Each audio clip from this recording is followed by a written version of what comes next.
Oke, baik. Selamat siang semuanya. Semoga dalam keadaan sehat semuanya. Selamat datang di webinar dari HR Asia dengan tema pengelolaan SDM dan perubahan teknologi pada tanggal 3 Juli 2020 hari ini. Kita sedang menanti untuk rekan-rekan lainnya segera join di dalam sesi webinar kali ini. Apabila teman-teman masih punya rekan-rekan lainnya yang masih mau join, silakan Bapak Ibu bisa invite dan kita akan segera mulai untuk seminar hari ini. Baik, webinar hari ini dipersembahkan atas kolaborasi dari HR Asia, media brand terkemuka di kawasan Asia untuk para HR professionals, bekerjasama dengan Persatuan Manajemen Sumber Daya Manusia Indonesia atau PMSM Indonesia. Dan tema kita hari ini adalah pengelolaan SDM dan perubahan teknologi, di mana kita telah kehadiran 3 orang pembicara sangat luar biasa pada hari ini. Saya ingin menyapa terlebih dahulu, selamat siang Ibu Agustina Samara, Chief People Officer Dana Indonesia. Selamat siang Ibu. Selamat siang. Baik, panggilan Ibu Tina ya. Saya akan menggunakan panggilan Ibu Tina selama sesi nanti. Dan pembicara kita kedua adalah Bapak Nanang Eri Sujarwo Chalid dari Tokopedia. Beliau adalah Vice President of People di Tokopedia. Selamat siang Pak Nanang. Siang Ramzi. Baik, dan ketiga yang nggak kalah luar biasanya, kita kehadiran pada siang hari ini Bapak Naufal Mahfudz, Directors of Human Capital and General Affairs BPJS Ketenagakerjaan Indonesia. Selamat siang Pak Naufal.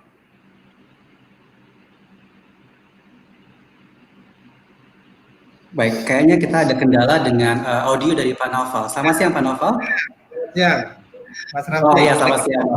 Kedengaran ya Pak. Baik, dan sesi hari ini akan dimulai oleh saya Ramzi Dharma Cahyadi dari Mulia Group.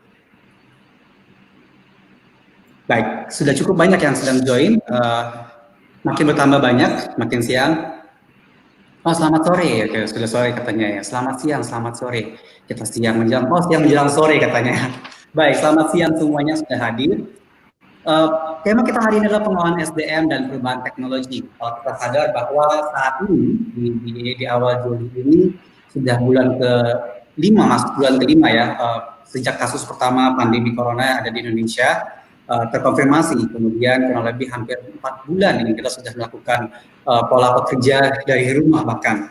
Nah, untuk hari ini kita akan membahas bagaimana kondisi new normal yang telah mendorong banyak perusahaan untuk melakukan banyak perubahan juga nih terkait dengan pola pekerjaannya juga, dan mendorong kita semua untuk melakukan pola-pola bekerja berbasiskan teknologi, mulai dari video conferencing ataupun aplikasi remote ataupun juga menggunakan aplikasi berbasiskan cloud. Dan hari ini kita akan coba mengetahui bagaimana sih peran HR dalam mengelola sumber daya manusia dan juga melakukan implementasi terkait dengan teknologi yang membantu meningkatkan produktivitas di tengah masa pandemi ini. Oke, kita akan masuk ke pertanyaan pertama dari saya. Saya akan coba tanyakan ke masing-masing pembicara. Sejauh ini boleh diintroduce seperti apa teknologi yang sudah diadopsi oleh masing-masing perusahaan. Tetapi sebelum mention teknologinya apa, bisa ceritakan sedikit bagaimana juga latar belakangnya. Saya boleh ke pembicara pertama, ke Bu Agustina Samara. Bu Tina, silakan Bu. Oke. Untuk selamat siang untuk semuanya, salam kenal. Jadi untuk di Dana secara short aja bahwa di Dana kita mempersiapkan new norms, di mana new norms maksudnya adalah kombinasi antara work from home dan work from office, di mana tantangan kita adalah bagaimana terus membuat karyawan itu tetap produktif, tetap excited, dan tetap saling engage dengan team spirit yang selama work from home ini. Kami memiliki strategi untuk di Dana itu ada 3 pillars, yaitu saya call-nya adalah PPT, People, Process, dan Teknologi. Karena kita percaya bahwa 3 hal ini akan saling berkolaborasi untuk kesuksesan suatu organisasi. Kita bisa membeli teknologi bukan berarti yang paling mahal yang akan cocok dengan organisasi. So di Dana, we believe that we need to use the right technology for the right culture. Doesn't mean bahwa right teknologi itu harus yang paling mahal, tapi adalah teknologi apa yang tepat untuk Dana. Dana sendiri buat teman-teman yang mungkin belum tahu adalah TechFin Company, payment gateway, di mana itu menjadi satu alat pembayaran. Dan pada saat ini dengan adanya COVID-19 issues itu menjadi satu bagian yang kami sendiri merasa bahwa kami akan mencoba berkontribusi untuk cashless society di Indonesia, mendukung pemerintahan, karena pemerintahan saat ini juga sedang mengkampanyekan contactless ekonomi supaya menghindari uang cash itu ada di tangan, karena itu juga kontaminasinya sangat tinggi. Jadi kami berbangga untuk bisa membantu Indonesia untuk during this crisis. Jadi kita mencoba untuk menggunakan teknologi yang tepat, kemudian proses itu sendiri harus sudah dirubah. Sebagai HR kita harus juga mendrive bisnis untuk bisa melakukan perubahan-perubahan policy, karena agile decision making diharuskan. Kita tidak bisa melakukan planning long term lagi. Dalam kasus COVID ini sendiri kita melakukan setiap bulan merubah strategi dengan menyesuaikan kebutuhan daripada customer kita atau our user. Dan yang ketiga pasti dan paling penting adalah biar kita punya teknologi dan proses yang ngeran itu people itu sendiri. Nah, balik ke Mas Ramsi tadi menanyakan teknologi apa, karena tantangannya adalah bagaimana kita menggunakan digitalisasi ini untuk bisa produktif. Jadi kita pakai teknologi untuk chat, pakai Zoom, pakai Team, pakai Microsoft dan semuanya, dan kita juga punya tools untuk bisa men-tracking productivity seperti di engineers itu kita punya coding system yang untuk bisa tahu bahwa our engineers itu productivity-nya berapa. So far within these 3 months our productivity improved 20% justru selama work from home, karena kalau kita survei ke teman-teman merasa bahwa justru kita jadi hemat waktunya. Karena tidak perlu lagi bersesak-sesak di jalan, berebutan waktu dengan traffic dan sebagainya. Jadi quite safe, a lot 2-3 jam, dan itu bisa cukup produktif gitu. Itu dari konteks itu. Cuma memang tantangannya adalah dari segi people-nya itu sendiri, bagaimana untuk set mindset secara new norm mindset itu ya, karena biasa kerja di kantor sekarang kerja di rumah. Jadi kode etik, integritas, sebab kita tech-fin company, kita harus memegang protection data, bagaimana kerja di rumah tapi kita juga secure enough with all the data. Begitu dari saya, Mas Andri. Oke, baik. Thank you banget Bu Tina, ini luar biasa. Tadi dikatakan bahwa digarisbawahi bahwa HR pun juga berperan penting di sini nih, bagaimana kita bisa benar-benar mengerti kebutuhan customer kita, which user kita di dalam perusahaan sendiri. Salah satunya dengan bagaimana membuat pola agile decision making tadi terimplementasi dengan baik di Dana juga ya Bu. Nah, kita akan coba gali lebih dalam dulu terkait dengan PPT, People, Process, and Technology strateginya ini Bu. Thank you Bu Tina, saya akan masuk ke pembicara kedua. Silakan Pak Nanang, boleh ceritakan Pak seperti apa implementasi teknologi yang ada di Tokopedia. Iya, ya jadi mungkin Ramsi dan pemirsa semua, kita mulai dengan konteks COVID-19 ya. Jadi ketika misalnya kita merespon terhadap COVID-19 ini kan, ini menarik ya, karena kita semua itu untuk pertama kalinya belajar bareng gitu ya. Ini gimana sih caranya memanage situasi seperti krisis di COVID-19 ini. Menariknya sebenarnya kalau kita mau mencari guidelines atau petunjuk sebenarnya juga cukup banyak. Jadi misalnya sebagai contoh, World Economic Forum itu sebenarnya punya satu dokumen white paper yang itu 6-7 halaman yang basically berbicara sebenarnya bisnis itu harusnya merespon seperti apa ketika terjadi COVID-19, dan itu memang dokumen yang sebenarnya cukup relevan buat semua CHRO atau head of people atau head of HR dimanapun kita semua bekerja. Nah, yang menarik, yang di-highlight itu sebenarnya ada 4. Sebelum saya ngomong teknologinya itu di mana gitu ya, Tokopedia fokus teknologi intervensinya di mana. Sebenarnya ada 4 hal yang memang mereka highlights menjadi lebih penting daripada situasi non-krisis. 4 hal itu apa? Pertama, komunikasi dan transparansi manajemen terhadap karyawan. Itu harus sebisa mungkin flowing, real-time communication, dan seterusnya. Nah, yang kedua itu highlight-nya di employee experience, engagement, well-being, employee experience, engagement, dan well-being gitu ya. Nah, jadi itu adalah poin kedua yang dijadikan highlight, pinpoint oleh World Economic Forum sebagai hal yang kritikal yang harus diperhatikan oleh perusahaan-perusahaan yang ada.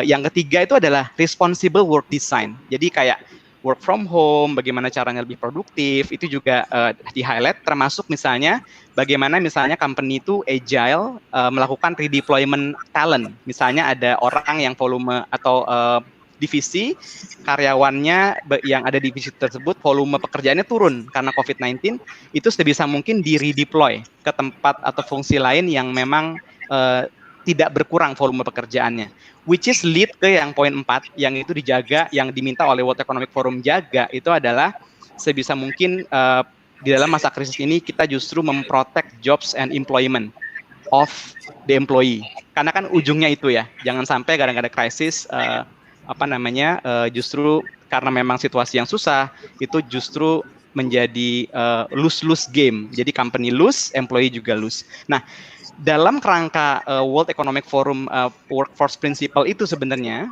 Tokopedia itu fokus sebenarnya kalau kita ngomong teknologi itu di poin keduanya, yaitu ngomongin employee experience. Jadi kita fokus gimana caranya ya kita meng-create yang namanya high tech tapi juga high touch. Karena kan kalau seperti yang tadi mungkin Tina sudah cerita ya, ketika kita kerja work from home itu yang hilang tuh touch-nya gitu ya. Nah, tapi gimana mau touch orang kita semuanya virtual gitu ya. Jadi makanya ada high tech high touch ini penting banget. High tech high touch employee experience. I think that's the theme. Nah, sehingga Tokopedia akhirnya mengadres high tech high touch employee experience itu dengan menggunakan produk, our own product by the way, it is an internal apps untuk semua karyawan kita yang namanya Nakama. Nama produknya adalah My Nakama. Jadi ya the clue is in the title gitu ya. Jadi internal app. My Nakama bisa ngapain aja ya di My Nakama apps ini? Itu banyak banget. Jadi misalnya nanti kita bisa ngobrol lebih lanjut mungkin di segmen kedua. Tapi sebagai contoh satu feature yang sangat disukai itu sudah ada 300-an lebih user yang memakai unique ID gitu ya dalam waktu sebulan ketika itu di launch, itu adalah My Wellbeing atau Safe Space, di mana ketika ada nakama yang misalnya dia pengen temen ngobrol gitu ya, karena dia punya personal challenges in terms of mental well-being, karena misalnya stres, gue di kosan sendirian gitu kan, gue nggak boleh mudik sama pemerintah, kerja WFH juga kadang-kadang timingnya sangat bisa dari sampai sore gitu kan. Jadi kalau gue pengen ngobrol sama seseorang gitu ya, tapi gue nggak mau ini tahu kalau gue stres, gue nggak bisa ngobrol sama misalnya bos gue juga, temen gue gitu, konfidensial. How do we protect those confidentiality, tapi orang juga nyaman? Nah, akhirnya we create safe space. That's actually feature ada yang di My Nakama untuk nakama-nakama atau karyawan Tokopedia, dan itu juga sangat bagus gitu. Jadi NPS score-nya udah 3,6 dari 4, all this thing. Jadi mungkin nanti kita bisa kupas lebih lanjut apa sih challenge-nya, apa yang dilakukan oleh My Nakama, tujuannya apa, untuk mungkin bisa menjadi ide atau inspirasi buat teman-teman HR yang lain. Terima kasih. Baik. Thank you Pak Nanang, luar biasa. Nanti saya coba cari tahu juga nih tentang 2 key points tadi Pak ya. Bagaimana sih kita bisa redeploy our talent during this kind of pandemic, and then tadi bagaimana juga bisa memberikan employee wellness lewat fasilitas ataupun fitur well-being ataupun safe space di My Nakama ini Pak ya. Terima kasih banyak Pak Nanang. Oke baik, kita ke puncak ketiga, di mana puncak ketiga ini juga bisa terlihat dari 2 perspektif ini Pak kayaknya nih Pak. Bagaimana Bapak dari BPJS Ketenagakerjaan juga melayani kami para HR practitioners dan juga para karyawan, para employee, dan bagaimana juga Bapak sebagai Director HR sendiri memanage karyawan ada di BPJS Ketenagakerjaan ini. Baik Pak Naufal, selamat siang Pak Naufal. Boleh diceritakan Pak seperti apa implementasi teknologi yang ada di BPJS Ketenagakerjaan Pak? Ya. Baik, selamat siang Ramzi. Ya, dengar ya suara saya ya, clear ya. Selamat siang juga buat para webinar, dan selamat sore barangkali buat teman-teman yang ada di Indonesia bagian tengah dan Indonesia bagian timur yang ikut juga menyimak acara kita ini. Ya, terima kasih Ramzi. Benar yang dikatakan Ramzi, memang ada 2 perspektif ya dari kami ya. Nah, sebelum masuk situ saya ingin kira-kira kita melihat katakanlah 3-4 tahun yang lalu ya, bukan dalam kondisi saat ini ya. Sesungguhnya memang digital services itu kan mungkin bukan hanya BPJS Ketenagakerjaan ya. Saya nggak perlu menjelaskan BPJS Ketenagakerjaan karena mungkin Bu Tina, Mas Nanang, Mas Ramzi ini juga peserta kita nih, membership. Mungkin barangkali para webinars profesional ini sama seperti itu ya. Nah, oleh karena itu tadi yang saya sampaikan, digital services itu sebenarnya sudah kita mulai rintis 3-4 bahkan 5 tahun yang lalu ya, dibanding physical services. Kenapa? Ya tentu kan ini sebenarnya COVID-19 ini mengakselerasi kita sesungguhnya menurut saya. Ya, ini kan ada katakanlah disruption dari digital technology, ya, yang terus ya munculnya startup dan lain-lain dan seterusnya. Nah, BPJS Ketenagakerjaan sendiri betul yang dikatakan oleh Ramsi. Jadi ketika terjadi COVID-19 ini di awal Maret ya, ada warga negara Indonesia yang terpapar atau terinfeksi COVID-19 ini, tentu pimpinan perusahaan, terus kemudian bahkan pimpinan negara kita sendiri ya, Pak Presiden itu selalu mengatakan kita utamakan keselamatan dan kesehatan serta keamanan dari warga negara Indonesia. Nah, tentu juga setiap pimpinan perusahaan itu mengutamakan keselamatan dan kesehatan karyawannya. Nah, buat BPJS bukan hanya keselamatan kesehatan karyawannya, tapi juga pesertanya. Nah, oleh karena itu melihat latar belakang seperti itu, kita membuat aplikasi-aplikasi ya, baik internal maupun untuk eksternal untuk para peserta. Saya contohkan misalnya untuk pelayanan kita punya aplikasi yang kita singkat kita sebut Lapak Asik. Ya, Lapak Asik itu layanan tanpa kontak fisik. Ya, jadi buat para peserta kita yang misalnya karena ter-PHK atau mengundurkan diri harus mengambil jaminan hari tua, itu tidak perlu lagi ke kantor. Kita punya aplikasi Lapak Asik itu ya, bisa dengan online. Ya. Nah, itu yang kita lakukan. Nah, tetapi perlu juga kita lihat sebenarnya profil dari para peserta kita. Mungkin ya, Mas Ramsi, Mas Nanang, Bu Tina gitu ya, sangat familiar nih dengan webinar, dengan online Zoom ya, Google Meet. Tapi kan peserta BPJS Ketenagakerjaan itu BPJS Sosial itu beragam, dari perusahaan yang paling high tech sampai kemudian mohon maaf pekerja-pekerja yang tingkat bawah yang barangkali masih banyak juga yang gaptek. Nah, oleh karena itu ada dua yang kita lakukan. Kita juga bisa offline ya, tetapi juga tidak kontak fisik ya. Jadi di ruangan pelayanan kita, mereka di situ ya, kita siapkan juga monitor-monitor seperti ini, tapi pelayanan kita itu di back office. Jadi seperti itu. Andalan kita adalah ya kamera dalam laptop atau PC itu, ya kemudian dokumen-dokumen juga nanti di UV supaya kemudian juga bebas ya dari virus, bakteri dan lain-lain. Nah, itu juga kita lakukan ya, kita sebut layanan tanpa kontak fisik. Bahkan itu bisa one to many, bukan hanya one to one. Misalnya sekarang ini saya sedang melayani bertiga, saya bisa lakukan. Coba Mas Nanang, Mas Ramsi, Bu Tina tunjukkan kartu BPJS-nya, sama-sama menunjukkan di kamera. Nah, kira-kira itu ya. Jadi Mas Nanang, Mas Ramsi itu ada di ruangan lain, saya di back office. Sederhananya seperti itu. Jadi kita lakukan tanpa kontak fisik. Itu yang untuk eksternal. Nah, yang internal itu tentu sama. Kita juga memakai provider atau fasilitas seperti Zoom, Google Meet dan lain-lain untuk menghindari juga kontak fisik yang pasti kita menaati protokol dari physical distancing ya, karena barangkali kalau kerumunan di kantor, kerumunan di transportasi umum dan lain-lain itu kita hindari. Jadi intinya kembali kepada kita bagaimana menaati protokol physical distancing. Namun memang saya sudah sampaikan beberapa tahun lalu juga ke jajaran di seluruh BPJS Ketenagakerjaan bahwa aktivitas atau proses bisnis di BPJS Ketenagakerjaan ada dua hal atau kunci utama key success factor kita. Itu pertama dari sisi human capital, yang kedua dari teknologi yang kita terapkan. Ya tentu ini disesuaikan dengan kebutuhan kita dan kebutuhan para peserta. Barangkali itu pengantar saya nanti untuk diskusi selanjutnya. Baik Pak. Terima kasih banyak Pak Novel. Saya kembali ke pembicara pertama tadi, Bu Tina. Tadi Ibu mengatakan bahwa saat ini sudah mengimplementasi Dana sendiri terkait dengan strategi people, process, dan teknologi. Di mana Ibu tadi mengatakan bahwa challenge besarnya adalah people. Bagaimana membawa mindset new norm ataupun normal baru ini di karyawan kita. Boleh ceritakan Bu seperti apa sih challenge-nya atau implementasi saat ini, kemudian challenge seperti apa, dan bagaimana Ibu sebagai HR dan juga tim HR lainnya melakukan overcoming untuk masalah ini, Bu?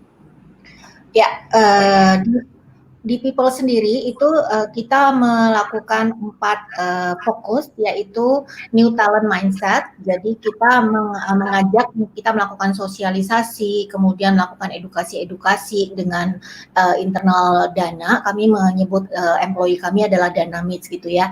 Jadi ada 4 proses yang kita develop the culture on the new norms, adalah bagaimana merubah mindset new norms tersebut.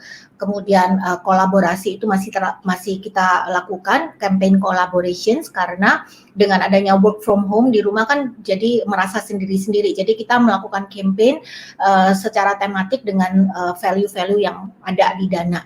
Dan kolaborasi itu kita selalu lakukan dengan setiap Monday, setiap Senin itu kita melakukan town hall. Jadi our CEO itu setiap bulan target 1 kali untuk town hall, di mana setiap Senin itu menjadi check-in point kita. Jam 9 pagi, karyawan kami 680 orang, jam 9 semua beramah-ramah masuk kepada virtual meeting, dan semuanya ke-update. Jadi minggu ini kita ngapain, minggu ini what is the situation, dan semuanya. Jadi supaya masih merasakan kolaborasi. Seperti echoing tadi yang Nanang sebutkan, bahwa komunikasi itu penting, sebab manusia itu diciptakan untuk berinteraksi. Dan kita sendiri sudah tahu, mungkin tim HR pasti tahu ya, bagaimana komunikasi itu ada 3 V, vokal, kemudian visual, dan juga ekspresi tubuh kita sendiri gitu. Nah, sementara kalau kita new norms itu kita cuma bisa bermain di vokal sama ininya aja gitu ya, sama intonasi wordingnya aja. Jadi itu yang menjadi hal yang penting supaya kita terus berkomunikasi secara intens. Ketiga yaitu virtual leadership. Leadership still important karena dengan kita mengajarkan untuk bikin decision making secara cepat, sementara leader-leader ini tidak bisa dengan ahli nujum gitu ya, ngeliatin bahwa tim ini lagi ngapain, atau tim ini lagi baper, atau mukanya lagi kayak gimana, karena kita nggak ada di samping mereka bekerja gitu. Kalau di kantor saya biasanya sering keliling gitu, jadi bisa lihat my engineers kalau kurang tidur, matanya merah, aku bilang udah kamu istirahat dulu dan sebagainya. Nah sekarang kalau my engineers itu lagi kelelahan atau apa, I don't know how they burn out, how they feel, dan semuanya. Jadi tantangan kita adalah virtual leadership. Jadi kami lagi membuat e-learning untuk membantu para leader-leader ini memiliki skills tersendiri lagi untuk how to have an effective virtual coaching. Dan yang keempat adalah mentoring.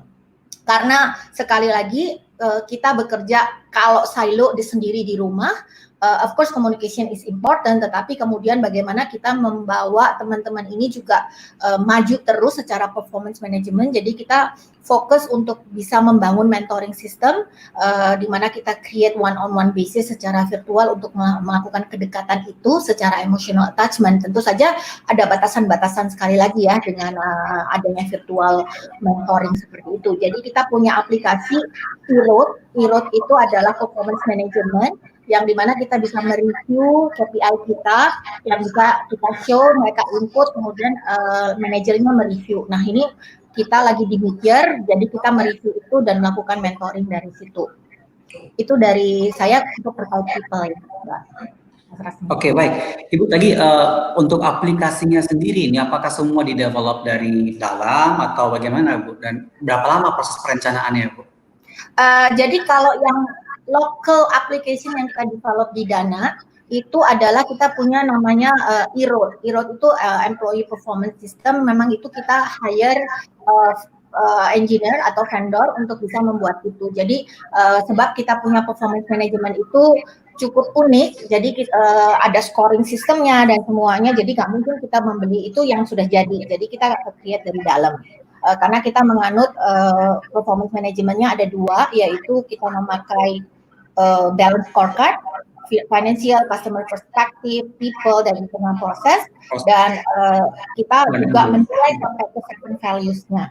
Lalu aplikasi internal kita berikutnya adalah reimbursement process. Jadi teman-teman itu bisa memasukkan reimbursement mereka kalau sakit dan semuanya, itu mereka cuma scanning, lalu bisa di-approve. Jadi nggak usah lagi kirim dokumen ke kantor dan semuanya, karena kan udah work from home nih. Jadi semua approve, kemudian nanti kita transfernya balik lagi transfer ke Dana begitu. Jadi menggunakan produk dalam negeri sendiri. Lalu tanda tangan untuk approval kenaikan gaji ataupun reference letter dan semuanya itu kita pakai DocuSign. Ya, DocuSign untuk ininya, atau misalkan teman-teman yang di sales mereka jualan kemudian perlu MOU dengan vendor, itu pakai DocuSign dan sebagainya. Jadi sudah nggak ke kantor lagi. Dan untuk HRIS-nya sendiri kita pakai aplikasi dari lokal, maksudnya kita beli dari luar. Saya nggak bisa menyebut merek ya, takut nanti jualan lagi gitu. Siap Ibu. Berapa lama Bu sudah didesain ini Bu? Memang karena kan kalau kita tahu juga pandemi ini kan sudah mulai ada desas-desus dari akhir tahun kemarin gitu. Tetapi respons kita secara keseluruhan orang Indonesia mengatakan bahwa wah ini masih jauh gitu kan. Tiba-tiba jebret masuklah dan terkonfirmasi di bulan Maret, tiba-tiba langsung aku nggak bisa ke kantor lagi besok gitu kan. Jadi sudah lama nih Bu di desain untuk ada. Jadi di Dana, saya bersyukur bahwa aplikasi ini sebenarnya sudah kita create before COVID-19. Jadi work from home itu sudah menjadi satu operasional standar yang biasa di Dana. Jadi actually kita sebenarnya sudah membolehkan teman-teman itu work from home dulunya.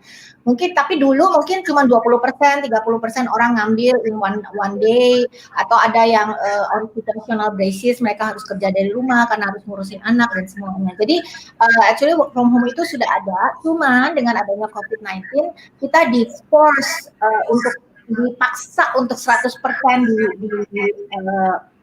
di rumah gitu ya. Sehingga, tapi dengan demikian kita juga jadi tahu kekuatan kita dengan teknologi yang sudah kita punya ini masih cukup relevan nggak dengan 100% WFH itu, gitu Mas Ramzi. Jadi kami bersyukur bahwa aplikasi yang sudah kami bikin itu sebelum COVID-19. Jadi kemudian dengan adanya COVID-19 ini menjadi bagian kami untuk mengevaluasi whether our system need to be enhanced atau tidak gitu. Dan tentu saja kita punya ada beberapa menu-menu atau feature-features yang harus kita enhance juga dengan melihat bahwa kondisi new norm nanti adalah betul-betul tidak akan bisa balik seperti semula. But with this condition, jadi saya bisa cek lagi our system is sustainable atau enggak gitu ya, termasuk juga dengan chatting, kita pakai BingTalk dan Zoom gitu kan, kekuatannya berapa, kayak saya sekali town hall 700 orang harus masuk begitu kan, kemudian kita tracking meeting, itu sehari saya tracking di Dana itu 140 meeting dalam satu hari. Oh wow, oke. Jadi maksudnya activity tunggang-tunggang ya, meeting 1 jam masuk keluar itu 140 activity on sessions. Itu yang di luar yang gratisan punya ya, itu yang account yang berbayar gitu. Jadi kita sampai tracking sampai ke situ Mas Ramzi. Jadi saya tidak membuat satu spesifik aplikasi karena COVID-19, tetapi di Dana kami melihat bahwa ini adalah bagian untuk mengevaluasi our system. Sebab memang kita sudah create that one, karena kita fintech company dan we want to have an engineering culture. Engineering culture means that not manual process, but we need to use the right technology for effective process. Oke, baik. Thank you Bu Tina. Saya izin ke pembicara kedua dulu Bu Tina, nanti kita akan coba lanjut Bu. Saya ke Pak Nanang. Pak, tadi Bapak sempat mengatakan bahwa ada MyNakama dan itu benar-benar di-develop sendiri oleh tim engineer Bapak. Boleh tahu Pak, berapa lama? Sebelum berapa lama? Aim-nya apa sih sebenarnya dari proses development ini, dan kemudian yang kedua berapa lama proses persiapannya Pak? Iya, jadi sebenarnya kalau kita bicara tentang kenapa MyNakama dimunculkan gitu ya, itu sebenarnya lagi-lagi employee experience kan. Jadi kalau misalnya teman-teman mungkin ada yang datang dari dunia teknologi sebagai UI/UX expert mungkin ada di sini gitu ya. Karena user interface dan user experience itu intinya cuma satu sih, bagaimana caranya kita meng-create flawless experience gitu ya. Jadi end to end itu sebisa mungkin ada di satu tempat. Nah, yang menarik kan gini, kalau kita ngomong HR ya, mungkin ini banyak praktisi HR yang hadir di call ini, itu yang namanya teknologi HR product itu banyak banget. Jadi kalau misalnya mau ngerekrut itu ada yang namanya brandnya A, kalau mau manage performance management ada brandnya B, manage ini ada C, D. Jadi kadang-kadang lu mau filing gua mau cuti, sama gue pengen masuk e-learning, sama gue mau mengurus performance appraisal gue, itu di 3 sistem yang berbeda gitu. Jadi itu yang sebenarnya the biggest challenge of employee experience di HR menurut gue. Nah, jadi akhirnya dengan thinking itu, gue tuh dan dengan SVP engineers kita ngobrol, yuk kita create satu produk itu yang akan melakukan end-to-end employee experience tersebut gitu. Dan again itu juga visi dari founder dan manajemen kita untuk bisa membring update the best possible employee experience buat Nakama. So then kita create lah Nakama itu. Jadi aim-nya sebenarnya mensimplify hidupnya karyawan kita, mensimplify hidup dari Nakama.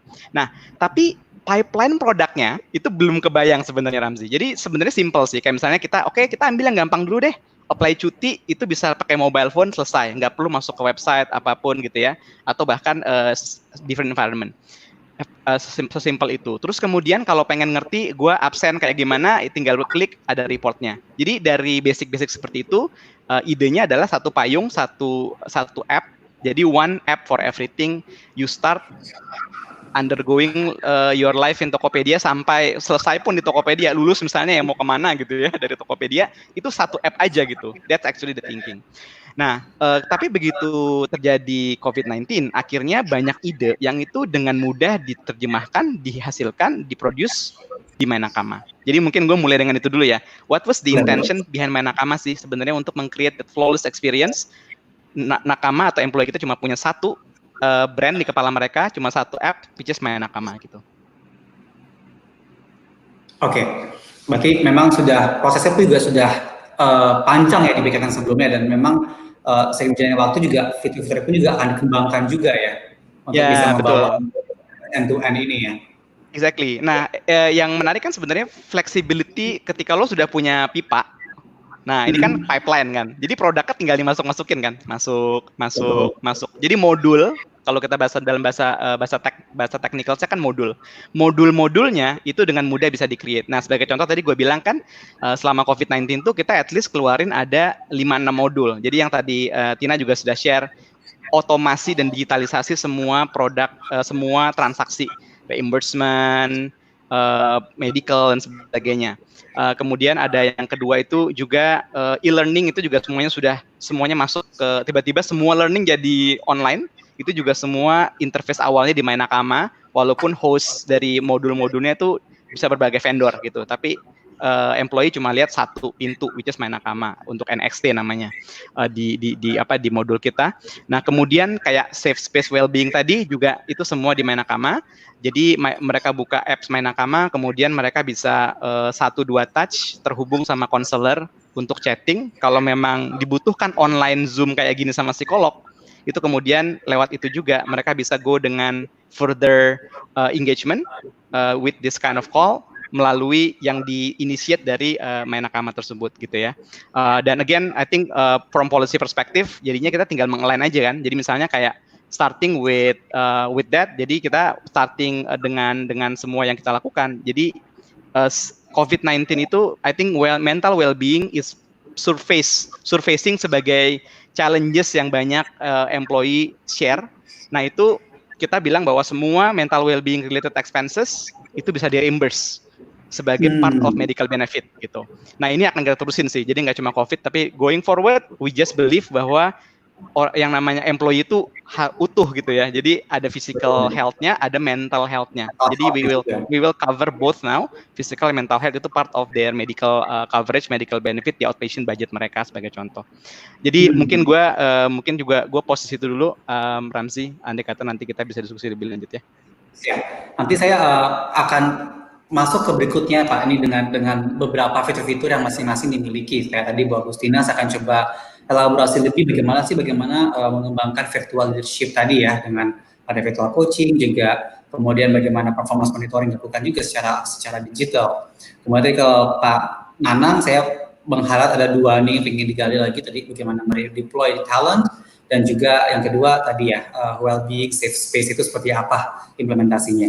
Namun sebelum ke sana, kita ke Pak Naufal dulu nih. Pak Naufal, boleh ceritakan Pak, berapa lama proses ini Pak, perencanaannya Pak, karena kan tiba-tiba banget nih untuk COVID kemarin muncul di Indonesia dan semua transaksi yang dulu kita tetap muka tiba-tiba langsung harus online semuanya Pak. Boleh ceritakan Pak seperti apa proses perencanaan dan juga pengembangannya Pak?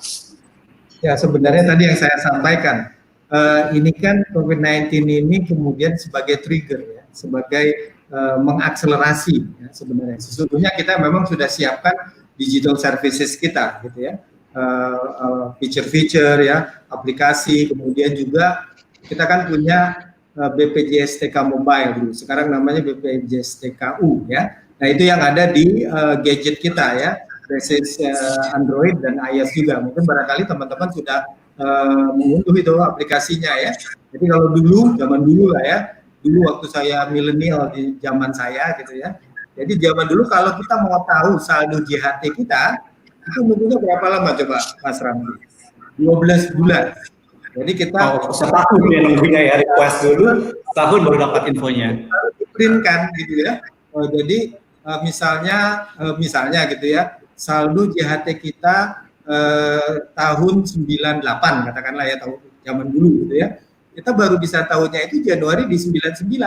Saldo JHT kita dari Januari sampai 99 sampai Desember. Nah, itu tahunnya jadi 12 bulan. Nah, dengan aplikasi kita BPJS TK Mobile itu atau BPJS TKU sekarang itu cukup 12 detik. 12 detik masukkan nomor KPJ kita, nomor kartu kita, kemudian nanti password kita terus kemudian muncul. Nah, itu kan sebuah kemudahan yang sangat luar biasa. Nah, tadi misalnya aplikasi Lapak Asik kita, karena memang kita platformnya sudah ada. Nah, ketika COVID-19 itu nggak lama, jadi bisa segera kita lakukan. Dan itu rata-rata memang kita lakukan internal ya, kecuali tadi yang disampaikan Mas Nanang ya, Human Capital Information System kita itu memang ya kita ambil yang memang sudah banyak tersedia. Jadi kita tidak mendevelop lagi kan, kemudian kita modifikasi. Nah, jadi intinya seperti itu. Nah, memang tadi yang saya katakan sejak awal memang BPJS Sostek ini atau BPJS Ketenagakerjaan akan bergerak ke digital services. Ya sama halnya mungkin dengan teman-teman di perbankan ya, di insurance lainnya itu ke arah itu. Karena memang kita ingin memudahkan juga para peserta. Namun seperti yang saya sampaikan tadi, masyarakat pekerja Indonesia tidak semuanya katakanlah melek teknologi, ada juga yang gaptek, maka kita siapkan provide juga pelayanan-pelayanan lain. Nah, di COVID-19 ini, era COVID-19 ini tentu tadi tanpa kontak fisik yang kita lakukan. Nah, ini kan kita sedang mengedukasi ya, bukan hanya karyawan kita tapi peserta kita. Yang saya tadi katakan, ini kan benar-benar mengakselerasi kita sesungguhnya, kalau bahasa positifnya ya, atau katakanlah memaksa kita. Ini kan kita kadang-kadang masyarakat kita harus dipaksa sebelum itu menjadi habit, sebelum menjadi culture ya. Jadi kalau urut-urutannya sering saya sampaikan itu, pertama kita itu dipaksa dulu. Ketika dipaksa, misalnya seperti work from home gitu ya, mungkin dulu kita tidak terbiasa kok kerja di rumah, padahal perusahaan-perusahaan asing dan lain-lain ya di luar negeri mungkin 5-10 tahun lalu sudah melakukan hal tersebut. Tapi buat kita kok bekerja di rumah, kalau bekerja kan budaya kita ya pakai seragam kerja gitu ya, berangkat dan itu ya kerja.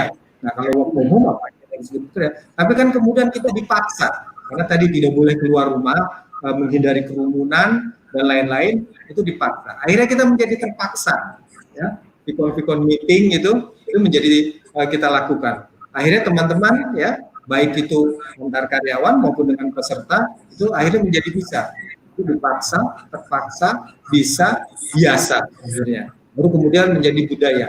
Bahkan mungkin sekarang teman-teman kalau sehari nggak vikon meeting, kalau nggak Zoom meeting itu rasanya nggak enak gitu kan. Kalau dulu oh, ini kok nggak ada vikon meeting ya hari ini ya gitu kan, lepas dari sini.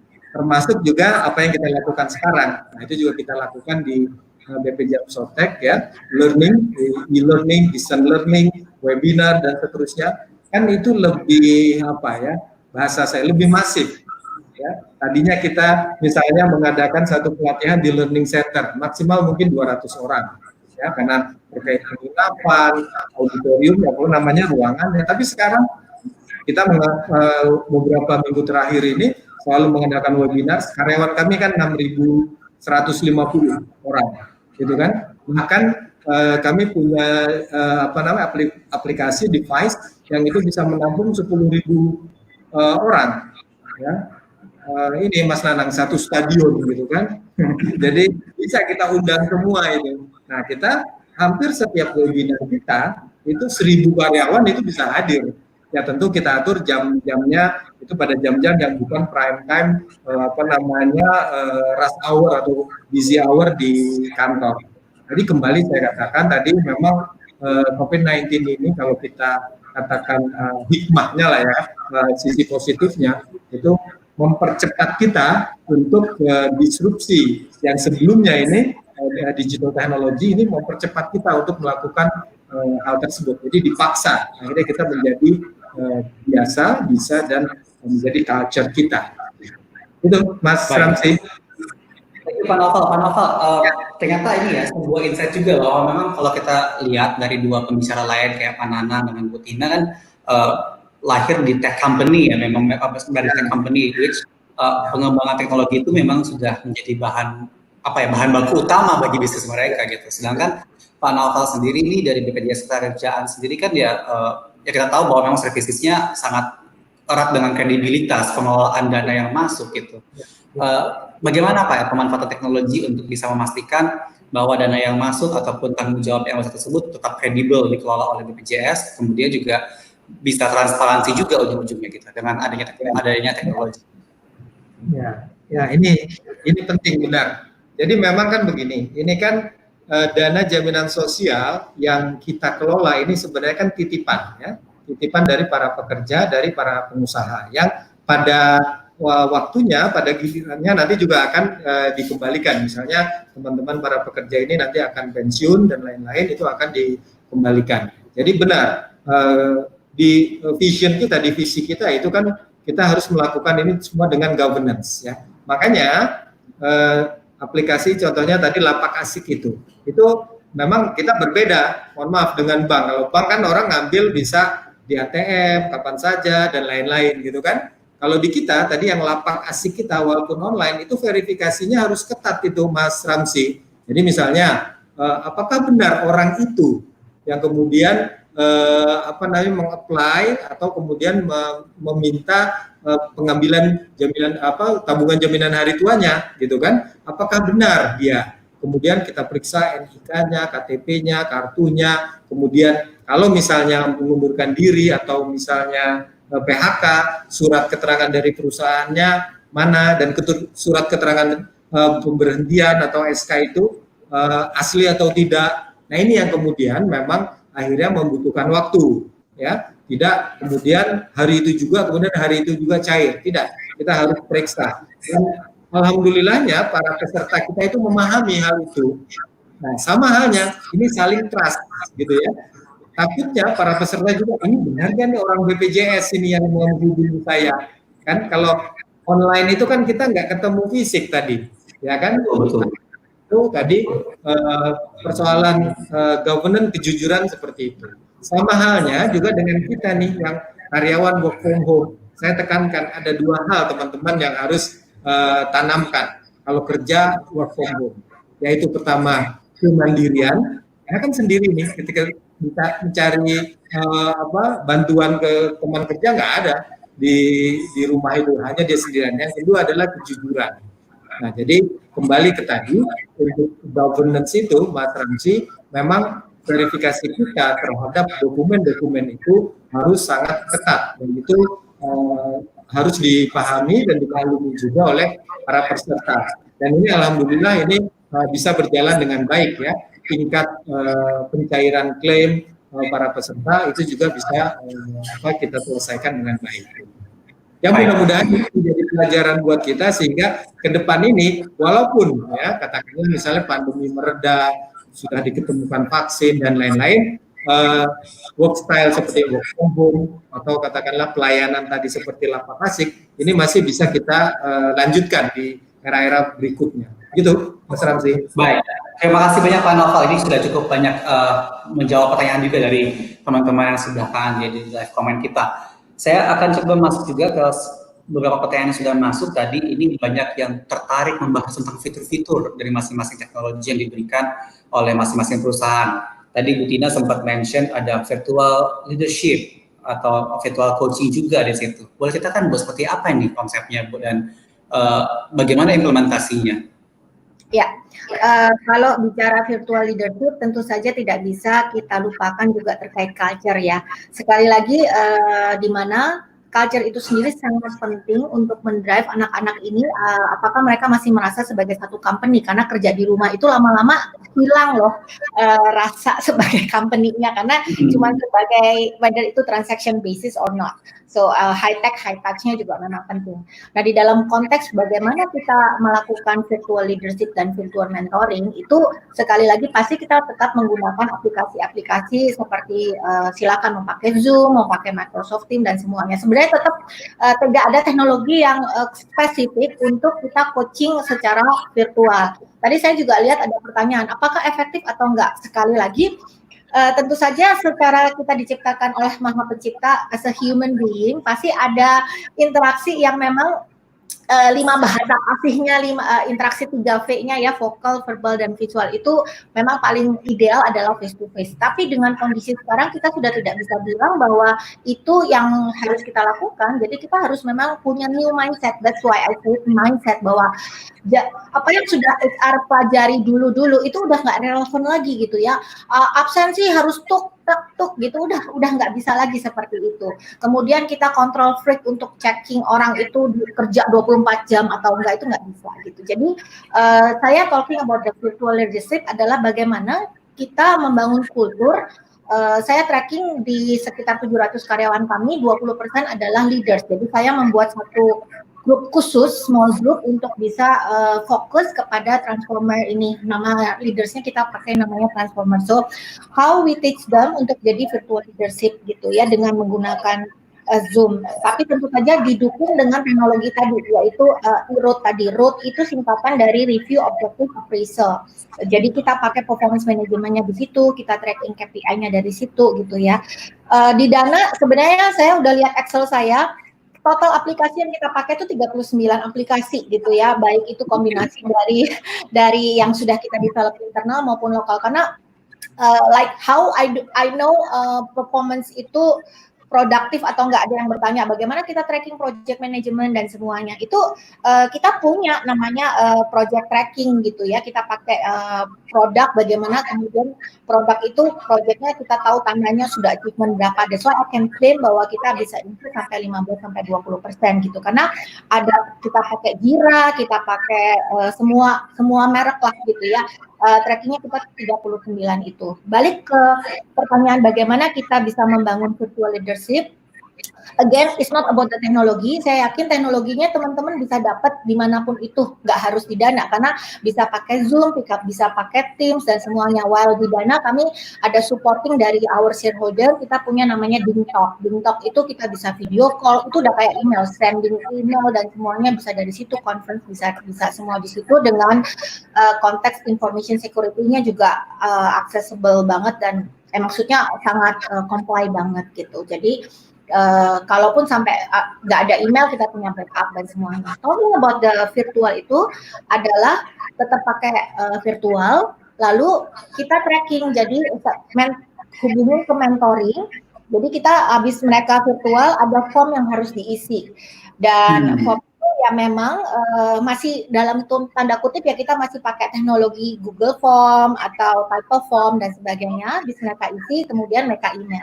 Sekali lagi tetap masih pakai teknologi satu-satu, tetapi maksud saya di sini adalah how we combine the technology with the commitment of culture. Karena teknologi itu udah ada, tapi kalau disiplin in term of mentoringnya tidak di-drive dari HR, nggak meaningless gitu. Karena sistem HR itu sendiri yang harus push, orang ini harus one-on-one kapan, orang ini harus ngumpulin scoring kapan gitu. Dan saat ini yang paling bisa saya ceritakan adalah, let's say we go with the median performance, we have our system, so everyone need to do the one-on-one, and then they have to put the scoring in that system. Jadi kemudian saya tinggal tarik my average score as a Dana itu berapa, kemudian Dari situ saya bisa tahu adaptability in term of values itu berapa, karena setiap orang akan dikasih nilai seven values kita gitu. Values kita tuh integrity, resilience, dan semuanya. Every year dan every year end kita di track attitude kita. Jadi saya bisa tahu tuh adopsi value saya dari 1 sampai 5 berapa gitu. Oke. Terkait dengan tadi ya, lagi bilang bahwa KPI setting dan juga monitoring, Bu ya. Ini ada pertanyaan juga tadi, ada yang nanyain bahwa bagaimana sih di Dana sendiri implementasi dari KPI setting dan juga monitoringnya ini dengan virtual tadi. Kemudian dari saya sendiri ingin tahu juga, apakah ada perubahan nggak sih Bu, adjustment yang dilakukan dengan KPI setting? Karena mungkin kita di awal tahun sudah setting 100 gitu misalnya, tiba-tiba kalau ada pandemi bisa nggak tahu, bagi sebagian bisnis mungkin bisa mencapai lebih dari 100, bagi sebagian bisnis akan sangat struggle mencapai 100 gitu.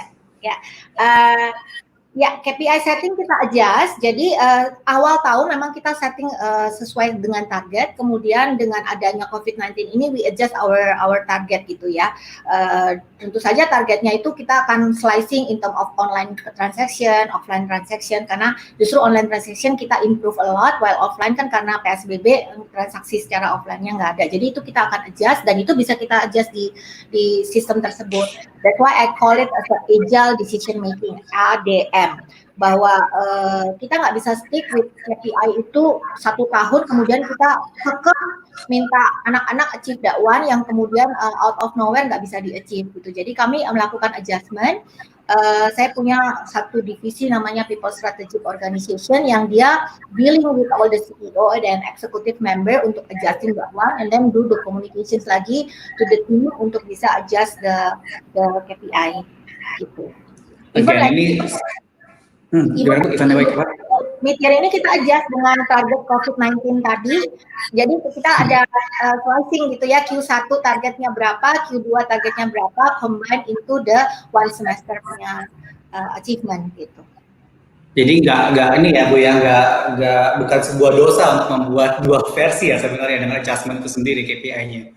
Iya ya, karena kita harus membumi juga dengan kondisi ini. Malah ada KPI yang bukan diturunin loh, naik, karena justru dengan adanya COVID ini, contoh misalkan di bagian unit saya corporate communication, dengan adanya hal ini, orang kan akses ke LinkedIn, akses ke sosial media, rajin banget kan baca berita. That's why that's the right time for our corporate communication to have a corporate branding. Makanya target mereka malah 3 kali lipat gitu. Jadi kita adjust, karena di COVID-19 kalau kita miss that kind of thing nggak bisa. Orang produk lebih lagi mereka nggak tidur gitu, karena CEO kita tiba-tiba bilang, yuk kita bikin ini, kita kan nggak mungkin lagi nunggu misalnya mau bikin produk COVID-19 3 bulan development baru di release. Jadi we need to adjust that kind of things, including saya hitungan MPP itu naik turun, kapan kita harus hiring dan semuanya tuh saya lihatin per bulan. Wow, ini keren sekali nih, bahwa memang satu insight yang paling saya tangkap dari Ibu tadi adalah memang HR juga berperan penting, bukan cuma mengurus orangnya juga, tetapi bagaimana juga melakukan orientasi sangat berorientasi pada bisnis juga sendiri, Ibu ya. Jadi balance antara performance of the business dengan kesejahteraan orang-orang juga gitu, apalagi welfare-nya juga di sini. Thank you banget Bu Tina. Nanti kita coba discuss lagi Bu dengan beberapa pertanyaan yang ada di sebelah kanan. Saya coba ke Pak Nanang. Pak Nanang, ini banyak banget yang seperti apa sih konsep-konsep well-being yang di bawah di aplikasi My Nakama ini? Itu pertama. Yang kedua, dari saya ingin juga Pak menggali dikit terkait dengan deploy talent. Mungkin kita pernah discuss ini ya Pak ya, secara online ataupun secara offline, tapi ingin juga tahu nih bagi kepada teman-teman di HR Asia dan juga para peserta webinar hari ini, bagaimana sih konsep dari redeployment talent ini sendiri Pak? Iya, gue mungkin address dulu yang employee experience dulu ya, Ramsi ya, sebelum kita masuk ke redeployment of talent. Betul. Jadi sebenarnya apa sih yang men-trigger? Jadi ada tadi pertanyaan di live comments dari kalau nggak salah namanya Yogi ya. Mungkin buat Mas Yogi yang bertanya tadi saya lihat apa sih sebenarnya main concern di balik the initiative behind the mental well-being menjadi satu feature di My Nakama. Nah, Menariknya sebenarnya ada dua gitu ya. Pertama, simply fact sih. Simply ini fakta aja. Karena begitu ada krisis kayak sekarang yang itu adil dan merata ya. Jadi adil dan merata maksudnya lu mau level manajemen apapun, lu mau tinggal di belahan dunia manapun, itu sama-sama tiba-tiba dicemplungin dalam kondisi yang namanya COVID-19. Itu pasti ada kecemasan gitu ya. Dan apalagi di tengah-tengah era di mana kita hidup di era hyper, ini kan namanya kan istilahnya hyper velocity gitu ya, of information. Lu baca berita bener apa hoax itu bahkan nggak tahu gitu. Jadi I think all this thing, if you think about it, jadi kalau kita bicara bisnis company itu fokus ngeliatin karyawan harusnya kayak gimana. Nah itu ada satu quote yang bagus banget yang menurut gue juga suka dan gue ulang-ulang, bahwa ketika crisis happen, this is the moment where business needs to be human first gitu. Jadi I think the business need to be as human first inilah yang menurut gue menjadi spiritnya tim HR di tim people di Tokopedia untuk how are we going to navigate sih, mengawal Tokopedia nih dari awal-awal masa krisis sampai sekarang dan ke depannya gitu. Nah, jadi business needs to be human first itu sebenarnya filosofi behind kenapa sih mental well-being tiba-tiba menjadi perhatian gitu. Jadi sebenarnya nggak ada trigger kasus tertentu, it's simply because we believe people tuh cemas, anxiety-nya pasti tinggi gitu ya. Nah, apalagi mungkin yang menarik adalah demografi karyawan kami, di mana itu anak-anak muda semua gitu ya, perantau-perantau, anak-anak pinter dari seluruh Indonesia yang merantau ke Jakarta gitu.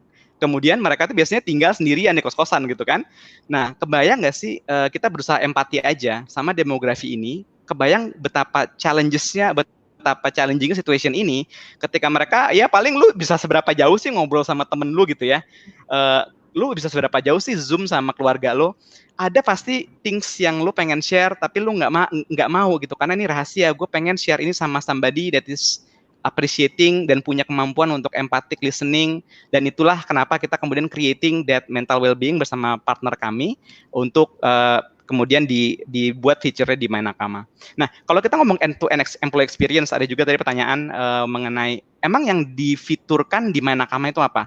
Itu benar-benar end-to-end. Jadi sebagai contoh nih, untuk welcome new normal, kita tuh kan biasanya pasti dimanapun lah ya, itu employee itu biasanya harus datang kemudian tapping finger tap gitu ya, untuk absen, right? Dengan aplikasi yang mungkin tadi kalau kata Tina, 1 dari 39 aplikasi yang kita punya gitu ya. Nah, jadi di Tokopedia itu kita akhirnya convert menjadi mobile attendance. Artinya apa? Jadi based on geotagging technology dengan email masing-masing mobile phone per employee, ketika nanti kita masuk new normal, by the way Tokopedia itu harusnya new normalnya udah beberapa minggu yang lalu, tapi kita tetap wait and see sampai benar-benar aman gitu ya. Jadi kita masih WFH, but when we are going to new normal, itu Mainakama udah siap mengawal. Contohnya tadi. Jadi ketika lo adalah karyawan Tokopedia yang mau kerja ke kantor, itu ketika lo datang dan dalam radius 150 meter dari pintu kantor, itu langsung muncul notifikasi di HP di Mainakama, kemudian selamat pagi Nanang, kamu mau absen ya, klik ini ya gitu. Jadi lo udah contactless gitu. Jadi kalau tadi mungkin Pak Noval punya inovasi contactless untuk BPJS gitu ya, user BPJS, kita punya contactless buat employee kita. Jadi sama sekali dia tidak butuh physical interaction apapun yang beresiko dengan surfaces, karena that is actually what COVID-19 is. It's a surfaces infection. Nah, terus shift management, kan kita kan punya grup A, grup B, siapa yang WFH, siapa yang work from office, itu juga udah disiapin fitur di Mainakama. Jadi hari ini kalau gue adalah memang dalam tanda kutip grup karyawan yang masuk di minggu ganjil ke kantor, dan ini adalah minggu genap, itu langsung ada WFH system yang itu bisa nge-track bahwa gue hari ini WFH, temen gue yang lain itu WFO. Jadi shift manajemennya juga udah nggak manual, itu semuanya documented di Mainakama. Jadi end to end banget sih, sampai kemudian ya hal-hal yang sifatnya case by case, seperti jadi yang rutin seperti absen, sampai ke yang sifatnya case by case seperti well-being ini gitu. Nah, to Ramsi question, tell us more dong Mas Nanang mengenai redeployment, kayak gimana sih lu lakukan gitu. Nah, ini lagi-lagi kita mungkin terinspirasi dengan World Economic Forum white paper ya, sebagai satu contoh bahwa clearly di situ tuh dibilang bahwa World Economic Forum itu kan kalau misalnya kita bicara siapa ya PBB-nya perusahaan swasta gitu ya. Kan kalau negara kan punya PBB nih, United Nations sebagai rujukan global. Kalau kita ada di dunia swasta, perusahaan bisnis, menurut gue siapakah PBB-nya? Itu adalah World Economic Forum. Jadi kita memang melihat apa ya global best practice yang dilakukan, dan mereka mengeluarkan white paper sebenarnya. Mungkin bisa di Google aja ya, World Economic Forum white paper on COVID-19, itu bagus banget. Simple, 6-7 dokumen, but it give you guidance where are you need, lu harus mendirect bisnis lu kemana. Di situ tuh clearly banget sih sebenarnya, one most important things yang harus dilakukan oleh company itu adalah protecting jobs and employment as much as possible. Departemen Tenaga Kerja kita, by the way, juga mengatakan itu.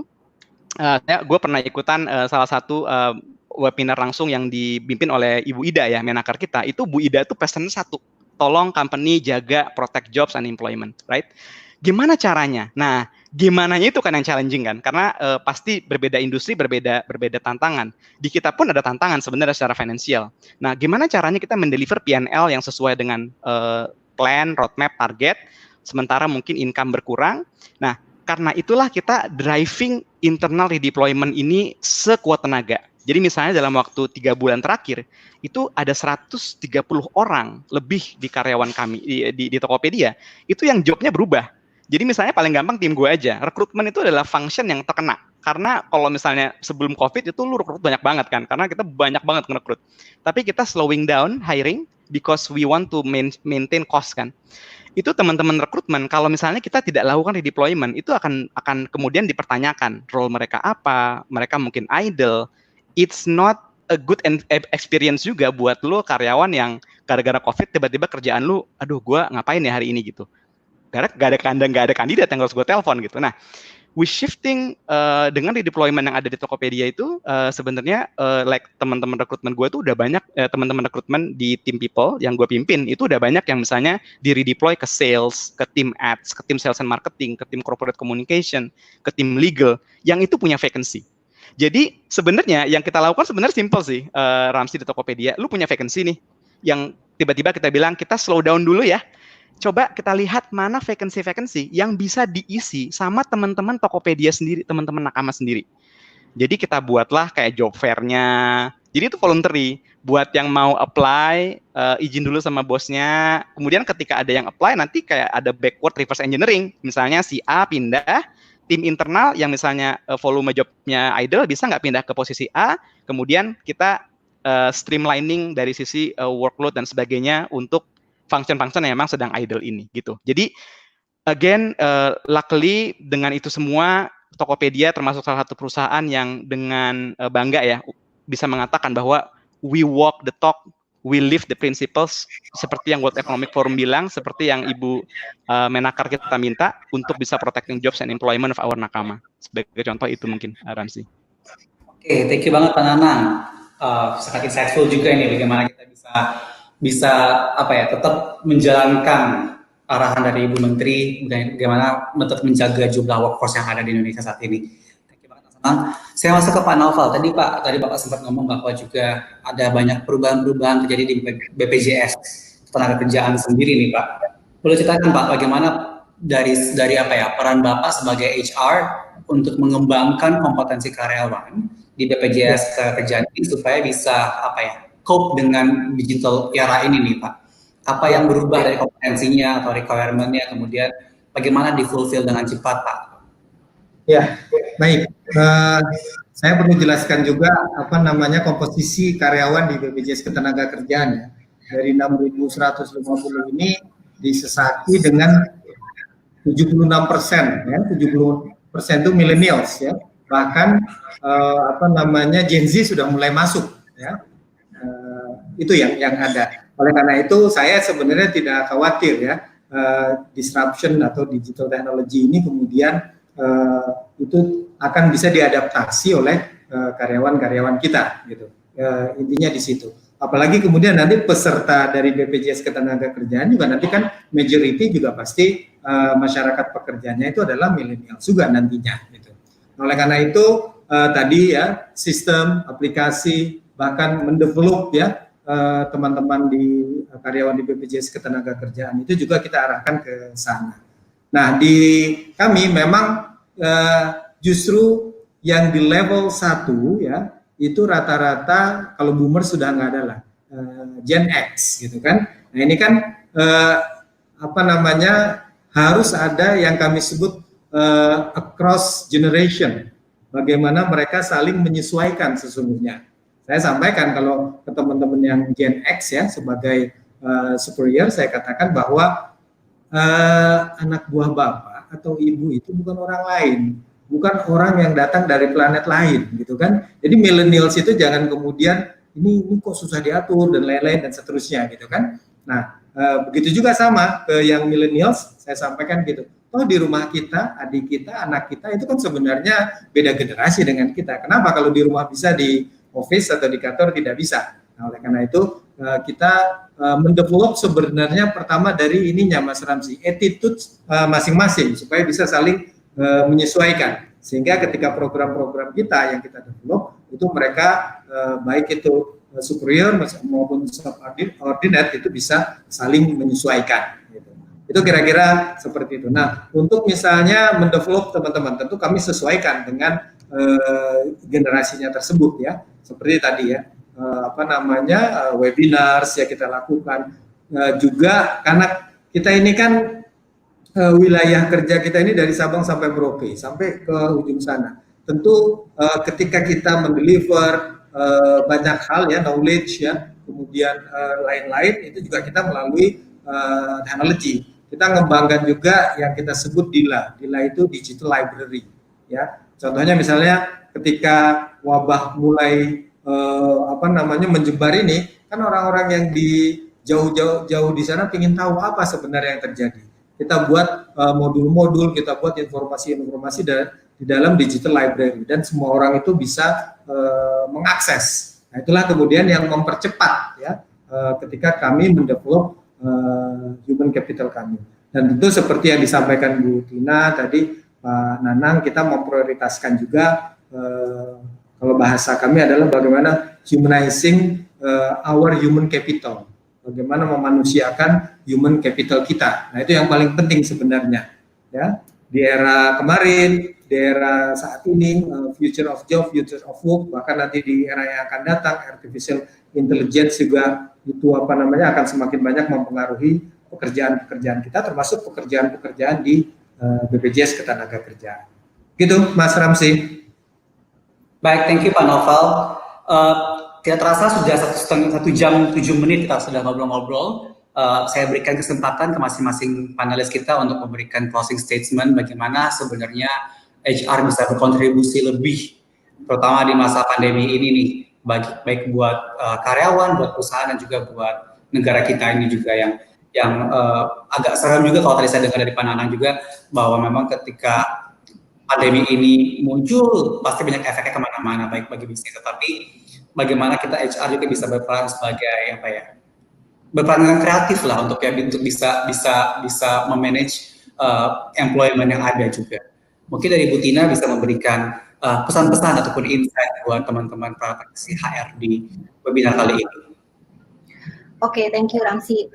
Tadi Mas Ramzi juga menyebutkan bahwa HR itu jangan cuman ngurusin cuti atau apa, tapi harus ngerti bisnis. Justru di sini saya mengajak semua teman-teman HR as a wake up call gitu ya, bahwa HR itu mengambil peranan yang sangat penting sekali di dalam membentuk organisasi, dan khususnya pada saat di COVID-19 dan krisis seperti ini, kita harus step up untuk melihat bahwa tugas kita itu tugas mulia. Kalau saya suka bercanda dengan tim saya adalah ngurusin dari urusan duniawi sampai akhirat gitu ya.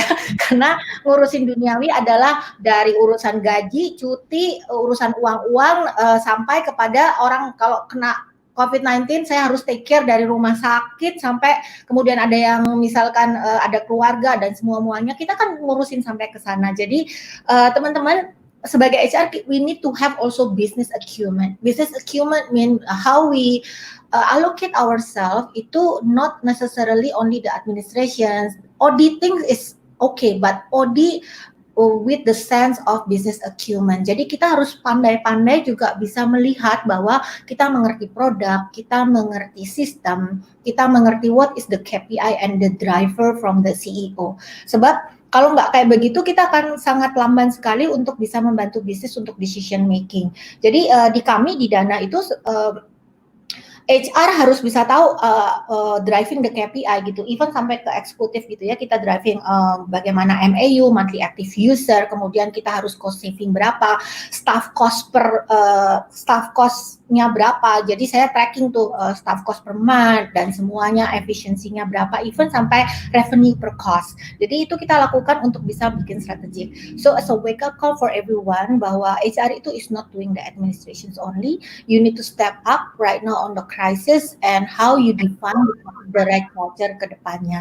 While untuk people, proses dan teknologi, it's need to be kombinasi. Dan siapa yang ngedrive people, proses dan teknologi kalau bukan di HR? Itu yang menjadi satu bagian yang sangat penting. So dan kemudian bagaimana kalau kami di HR itu dan di Dana adalah kita juga melihat bahwa 3S, bagaimana kita memperlakukan untuk safety, social distancing, untuk take care our team, dan kita punya Dana Care gitu ya, sebab mereka juga manusia, bagaimana human being-nya, well-being-nya di take care. Kita juga punya konseling profesional, kalau Mas Nanang punya aplikasinya, kalau saya hire konselor profesional, jadi mereka mau curcol, mereka mau stres, mau teriak, mau apa, psikolognya yang beresin gitu. Kalau people partner saya beresin lebih ke career path-nya. So I really hire the konselornya. Kemudian itu safety, people 3S, people safety, kemudian orangnya sendiri dan lalu sistemnya gitu. Jadi itu yang dari saya. So teman-teman HR terus berkarya dan saatnya kita harus bantu organisasi untuk survive. Jangan sampai tidak survive, karena kalau nggak survive, imbasnya juga ke teman-teman kita, uang dapurnya berkurang atau perusahaannya jadi tutup gitu ya. Saya kasih contoh di kami melakukan hashtag resilience in action sebagai culture tematik kita. Resilient adalah salah satu value kita. Bagaimana mendrive orang untuk bisa melakukan satu behavior aja selama krisis, yaitu jualan dana. So we have a campaign in terms of gotong royong. Kenapa? Cinta produk sendiri supaya dana tetap survive. We don't have a pay cut, we don't have a layoff people, tapi yuk bareng-bareng jualan dana untuk hidupin keluarga kita sendiri. Jadi itu mindset seperti itu yang kita bangun. Dan itu siapa yang ngedrive? Bukan CEO gitu ya. Ya CEO is driving. Dia kepalanya udah cukup banyak gitu untuk untuk mikirin bisnis, untuk kasih makan 700 orang dan semuanya. Kita sebagai ibunya lah ya. Bukan berarti HR harus wanita, tapi maksudnya as a mother to take care everything, untuk motivate them. High-touch-nya ada, well-being di human being ada, dimanusiakan. Itu dari saya, Mas. Oke, thank you banget Bu Tina. Lanjut ke Mas Nanang. Ya, kalau dari gue mungkin menambahkan, kalau tadi kan Tina udah cerita mengenai the importance of HR menjadi partner dari mikirin bisnis ya. Nah, jadi mungkin gue akan elaborasi dikit next di other side-nya yang tadi gue bilang, karena krisis ini kan moment of truth ya. Jadi siapa lu sebagai company itu akan kelihatan gitu. Kalau emang lu company yang care and you will care, manajemen, leadership, founder itu akan terlihat banget responsnya ketika terjadi krisis gitu. You can say who you are di masa damai, tapi ketika masa krisis, you can no longer say who you are, karena orang akan langsung lihat siapa lu gitu. Jadi people will see and judge you from what you do instead of what you said di masa-masa damai. Nah, jadi karena moment of truth itu HR menurut gua punya kesempatan untuk benar-benar menjadi kayak yang hand holding bisnis gitu. Karena CHRO, VP of People, whatever the job title, is the first person that the business leaders will look into ketika jadi kayak gini gitu. Makanya mungkin menurut gue cuma titip 2 hal. 1, live that thoughts bahwa this is the moment where business needs to be human first gitu. Kalau tadi mungkin juga bisa sharing hashtag ya. Jadi gue sama tim gue tuh bilang hashtagnya jaga nakama. Yuk kita jagain yuk nakama kita sebisa mungkin. At anything, at any single angle that we can think of, apa ya yang bisa kita lakukan untuk hashtag jaga nakama. Makanya kalau misalnya tadi ngomongin cost dan sebagainya, itu kita sama tuh, I think semua CHRO juga sama ya, mungkin udah jadi akuntan jago banget nih semua orang HR di masa krisis ini, karena ini pasti tiap bulan tuh diaudit tuh cost.